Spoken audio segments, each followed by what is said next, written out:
This is a Canadian mega store that everyone in Canada is very familiar with. They have over 1,600 stores, 58,000 employees, and in 2020 made over 14.8 billion Canadian dollars in revenue. So let's find out how much of that 14.8 billion went towards employee satisfaction. And according to Glassdoor reviews, this place isn't such a great place to work. Swampy, stagnating, and clique-based culture. Pros: convenient location on the subway line, subsidized cafeteria. Cons: work from home is considered a privilege. Promotions are opaque and predetermined. You are openly told not to apply as this position will go to person X. Main motto is in the home office is go figure it out. Overdose of corporate Kool-Aid meetings. Advice to management. Stakeholders meeting, question from audience, why there are only white persons on the board of your company? Board's reply, what is wrong with being white? Disorganized and terrible management and coworkers. Pros: they hire just about anyone. If you need a job quickly, then fill out a form and start that afternoon. The staff room is spacious. Cons: the management take advantage of you. If you show up on time, you can trust it will only give you the worst shifts. Closing shifts. Management keeps you there past your shift if you're closing, so don't count on ever making post-work plans. If you want a raise, you have to qualify by completing e-learning, but only on your own time and without compensation. There are different standards of uniform. If you are like everyone else, that means black dress pants with your red shirt tucked in. If you are friends with a manager, it means yoga pants and shirt untucked. But it doesn't matter anyways because they spend most of their shift in the break room or smoking outside. They schedule as few people as possible, so if you have to use the bathroom, you better run. 13 people will stop you along the way for assistance.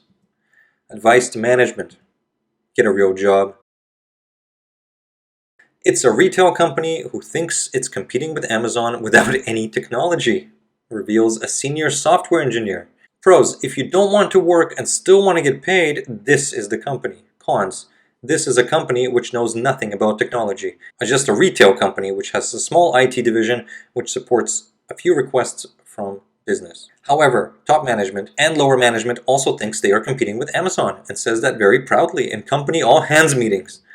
I haven't seen such incompetent engineers that I have seen here. And solution architects and managers are the worst. Solution architects are nothing but business analysts who just understand the requirement from a business and draw a Visio diagram regarding how data should flow. Managers don't even know what managers are supposed to do. No one understands the agile here. However, they still have scrum masters, which is a joke. This place sounds like Office Space, the company, Anytech. You don't want to work here. Pros: many friendly coworkers who are in the same dismal, sinking ship as you are, so you can't help but bond. As well, you get a lot of exercise just running around the store.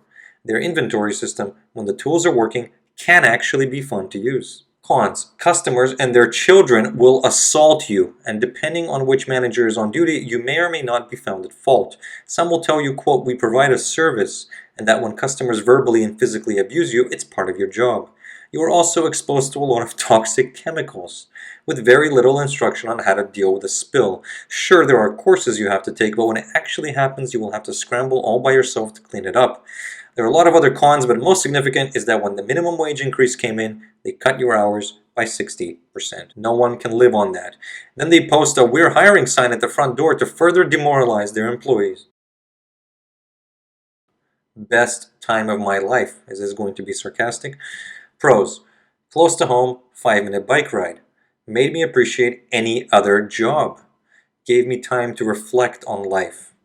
Cons: horrible and uneducated manager. Had a shrill voice, yelled frequently over the PA, got on everyone's nerves, wanted to get in on everyone's business regardless of the scale, which consequently wasted a lot of time, and was in general the most annoying human being I have ever met. Other than that, and a couple of other coworkers, it was your basic plain sales associate job.